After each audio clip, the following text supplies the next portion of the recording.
it's me, Deana Karim of Good Dees. I have my sister here. Wafaa Debs, Gypsy. And we will be putting our names underneath our Instagram names. Today we are going to be talking about how we became entrepreneurs, female entrepreneurs, and moms at the same time. So kind of doing the whole mompreneur, our background and our story. And I'm going to actually take it off to my older sister who had a business even before a lot of people did. So tell us your story. My story is, I went to fashion school here in New York, even though I grew up in Texas, and I wanted to live the big dream. So I came here thinking I was going to be a big fashion designer, but they were quick to shut that down. So I kind of went over to the marketing department, and I was studying fashion PR, and I just realized how competitive it was, which I don't mind a competitive environment. I'm all for it. But it was one that kind of was proven to challenge me on another level. It was just really, I knew who they hired and who was going to get promoted, and I definitely didn't fit into that mold. So with the pressure of my parents to go back to Texas, I did. I did, Mom. and I did not really want to work for anyone anymore. I've always been, I feel like our father, an entrepreneur. Mm-hmm. So what I did was, I was so in love with Barney's when I lived here. I used to love their makeup department, so I wanted to be the little Barneys of Austin, Texas. And what I did was, for a year, I put together a business plan, had someone help me.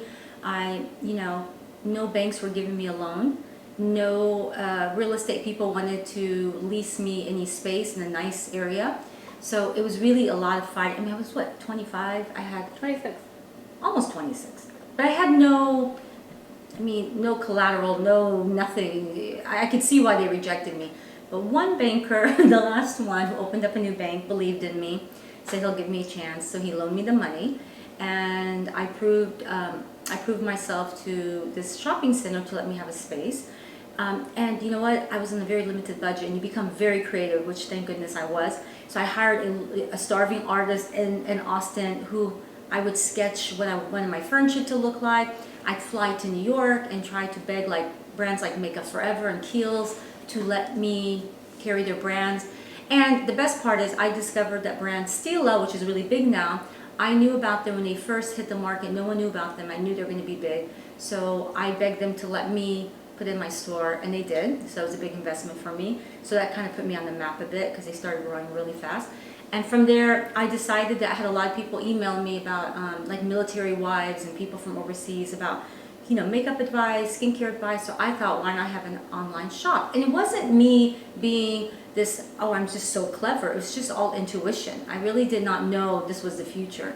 So I just kind of went with the flow, and it just seemed like the right thing to do. So I set up an online shop. It was called Beau Visage, and I had customers from all over the world. And because I was one of the first e-commerce people, InStyle magazine picked me up, and they put me on their 125 best beauty buys. So I was in good company with Bobbi Brown and Sephora. It was a big deal. And you did your own private label. So I started doing my private label, and then I got into Town and Country. I was voted best makeup store in Texas. I used to work on the weekend. I was young, but I used to just go and help her on the weekend. She did. No, she did. But it helped. But the thing is, I was not very organized. I mean, looking back. Yeah. I wasn't scheduled. My business was really run on pure creativity and passion. And I think that's what kind of, helped me stay open. It wasn't me being very organized. But then I met my husband in London, and when I met him, I had just was approached by two people, to franchise my store, one in Houston and one in San Antonio. And I was working with a chemist to expand my makeup line. So I already had brushes, they were doing well, pencils, but I wanted to do eyeshadows and foundation. But then I had to make a hard decision. Do I hire someone to run it and move to Japan, or do I just shut everything down? And she shut it down. And I shut it down because, I realized when I was interviewing people, it wasn't about getting good. I was the business. People were coming in from me. And I thought it was going to be really, really hard. I mean, I do have regrets sometimes, but then, anyways, I got married, had 2 kids, moved to New York. Deana here is the one who said to me, you should have a blog. And I said, no one's going to read it. This was in 2011. She sent me a blog spot? I did, a blog spot. And I Blog remember, spot. and then I got pregnant right after. So the joke was like, she started becoming obsessed with her numbers. I did. And so I was like in the hospital after Ibby with my C-section. She goes, he's so cute. I go, thank you. She goes, like, no pressure. Like, whenever you can find out what my numbers are, I was like, get out. The Google Analytics. Well, like, out. That's so true. You should create a monster. I did. She was obsessed. It was like the stock market for her. Well, because I thought, oh, people do want to read what I have to say. So she was onto something. I mean, she did push me to do it. Well, we knew she had to do something. And then me and Kathy came together. We're like traveler, beauty, like, and whatever, like beauty gypsy. And had we known we were going to create this monster, I don't know that we would have. Monster, but it's in me. It's in her. And then she just ran with it. And also I think what really motivated me to stay in this industry is, even when I tried to get away from it, and I say, you know what, maybe I'm going to go into cooking, or I seem to I get pulled back into it. You love it. It's your passion. I mean, I'm good at it. I've realized I am good at it, but I also realize I have an edge over a lot of people, which is I have a lot of experience. I was a retailer. I was an e-tailer. I had to become a makeup artist. And not even that. You have an eye for new brands, and you guys, this is like her passion. Like the way I'm in a grocery store, that's how she is with makeup. Like I don't want to go to Sephora with her. I don't want to go to Barney's, the makeup thing, because we just know she's gonna get like sucked in. She'll be walking, and we're like, look straight ahead. She's like, no, I don't need anything. She's like, ooh, we're like, oh god, she's gone. Yeah, but I look at makeup differently now, because there's a difference between being a beauty junkie and a beauty expert. I'm now on the beauty expert side. I can look at makeup in a sort of an X-ray kind of view. I don't look at it from aesthetics anymore. I can say this is pretty, but I can also pick it up, play with it, look at it, and say, is this worth it? I mean, is it revolutionary? So literally, she's like analyzing it, and she doesn't realize we've already walked away. She's like, hold on, let me see. Let me see. And then she's like, oh, and we're gone. We're like, we are not that invested. But it's such a great feeling, you have an audience like you do that really rely on you, that really respect what you have to say. And I mean, if I can pass on this knowledge and experience, why not? I agree. And I think the two things that we have in common, before I jump onto my side, is that, because when you were speaking, this is what came up to me. I think we both like to be innovative. I think with you, with makeup and different brands and whatnot. I think with me, with different ingredients and mixes maybe people didn't know they wanted, but I still make it. I don't think we follow what the norm is. That's true. And then the other thing I would say is that we both have it in us to be entrepreneurs like our dad. It's very true. But one more thing, actually, and then the third, you're saying that I pushed you to start Beauty Gypsy, and you pushed me to start Good Dees. So she's actually the one who inspired me to start Good Dees, because I had started the ketogenic diet. And for those who don't know, it's low carb, high fat, moderate protein.